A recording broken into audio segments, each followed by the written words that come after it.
नमस्कार. तर आपल्या महाराष्ट्रातल्या शाळांमध्ये ना एक नवीन चैतन्य निर्माण करण्यासाठी सरकारने एक जबरदस्त मोहीम सुरू केली आहे. विशेष अभियान 5.0. आता हे अभियान नेमकं आहे तरी काय, म्हणजे याचा उद्देश काय, ते राबवणार कसे आहेत आणि सगळ्यात महत्त्वाचं आपल्या सगळ्यांसाठी म्हणजे समाजासाठी याचा नेमका अर्थ काय. चला तर मग आज या सगळ्या प्रश्नांची उत्तरं शोधूया. पण पुढे जाण्याआधी ना एक क्षणभर थांबूया आणि एक विचार करूया. आपल्या आसपासच्या शाळा, जिथे आपली मुलं जातात, शिकतात, त्या शाळा अजून सुंदर, अजून चांगल्या कशा बनवता येतील, हा प्रश्न खरं तर खूप महत्त्वाचा आहे. कारण आज आपण ज्याबद्दल बोलणार आहोत त्याचा सगळा सार याच प्रश्नात आहे. ओके, तर मग आज आपण काय काय बघणार आहोत? सगळ्यात आधी हे विशेष अभियान 5.0 नक्की काय आहे ते समजून घेऊ.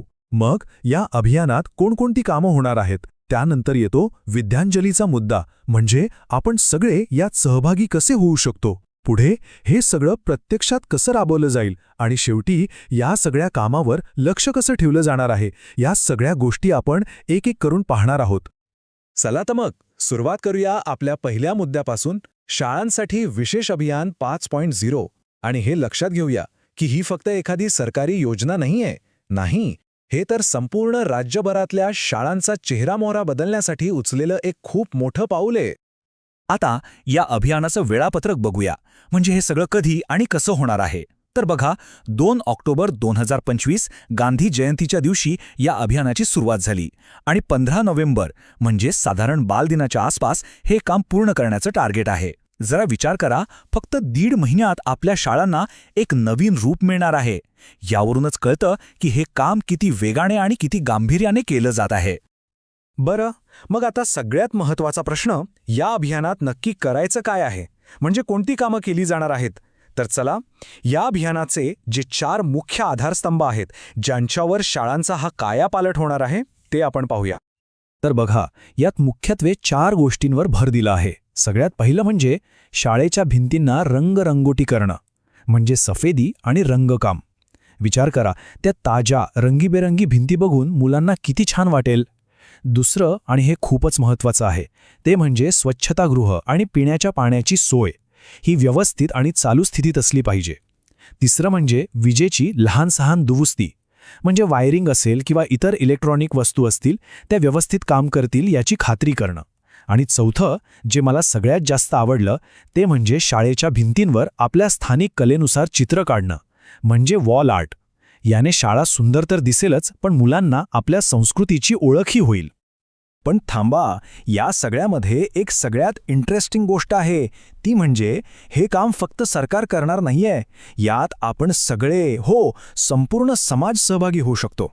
आणि हे कसं शक्य होणार आहे, तर त्यासाठी सरकारनं एक खास डिजिटल प्लॅटफॉर्म तयार केलाय. आणि या प्लॅटफॉर्मचं नाव आहे विद्यांजली पोर्टल. हे शिक्षण मंत्रालयाने बनवलेलं एक ऑनलाईन पोर्टल आहे. याचं काम काय, तर सोपं आहे. हे शाळा आणि आपल्यासारखे स्वयंसेवक किंवा देणगीदार यांना थेट जोडतं. म्हणजे मदत करणं आता एकदम सोपं आणि पारदर्शक झालं आहे. आणि हे काम कसं करतं तेही खूप सोपं आहे. समजा एखाद्या शाळेला काही दुरुस्ती करायची आहे, तर शाळा काय करणार, त्या पोर्टलवर देखभाल आणि दुरुस्ती या कॅटेगरीमध्ये आपली गरज नोंदवणार. मग आपल्यासारखे स्वयंसेवक किंवा एखादी कंपनी ती गरज पाहते आणि मदतीसाठी पुढे येते.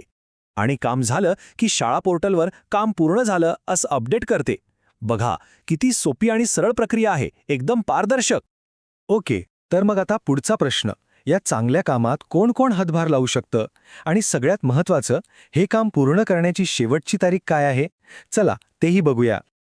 आणि इथे एक चांगली बातमी आहे, ती म्हणजे यात कोणीही सहभागी होऊ शकतं. म्हणजे शाळेच्या मॅनेजमेंट कमिटी असतील, शाळेचे माजी विद्यार्थी असतील, स्थानिक व्यावसायिक, मोठमोठ्या कंपन्या त्यांच्या CSR फंडातून, आणि आपल्यासारखे सामान्य नागरिकसुद्धा, कोणीही पुढे येऊन मदत करू शकतं.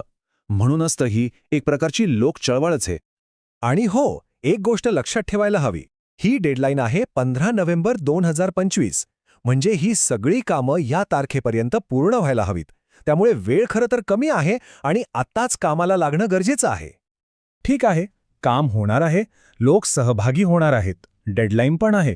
पण या सगळ्यावर लक्ष कोण ठेवणार, म्हणजे काम व्यवस्थित होतंय की नाही हे कसं कळणार, आणि त्याची माहिती सगळ्यांपर्यंत कशी पोचणार. चला, हा शेवटचा पण तितकाच महत्त्वाचा मुद्दा समजून घेऊया. इथेच या अभियानाची सगळ्यात चांगली गोष्ट समोर येते, ती म्हणजे पारदर्शकता. शाळांना सांगण्यात आलंय की त्यांनी जे काही काम केलंय त्याचे फोटो व्हिडिओ सोशल मीडियावर टाकावेत. त्यासाठी @विद्यांजली_edu हे ऑफिशियल हँडल आणि #स्पेशल कॅम्पेन 5.0 हा हॅशटॅग वापरायचा आहे. म्हणजे काय तर आपण सगळेजण घरी बसून बघू शकतो की कोणत्या शाळेत काय काम सुरू आहे. किती छान आहे ना हे. आणि फक्त सोशल मीडियावर अवलंबून नाहीयेत.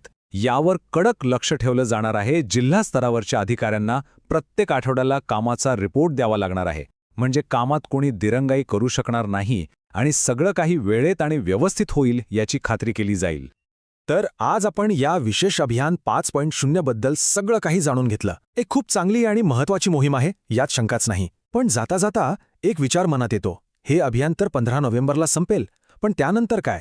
शाळांचा विकास ही काही दिवसांची गोष्ट नाही, तर समाजाचा सहभाग या शाळांच्या विकासात कायमस्वरूपी कसा वाढवता येईल हा एक मोठा प्रश्न आहे. आणि यावर आपण सगळ्यांनी मिळून विचार करायला हवा, कारण शेवटी प्रश्न आपल्याच मुलांच्या भविष्याचा आहे.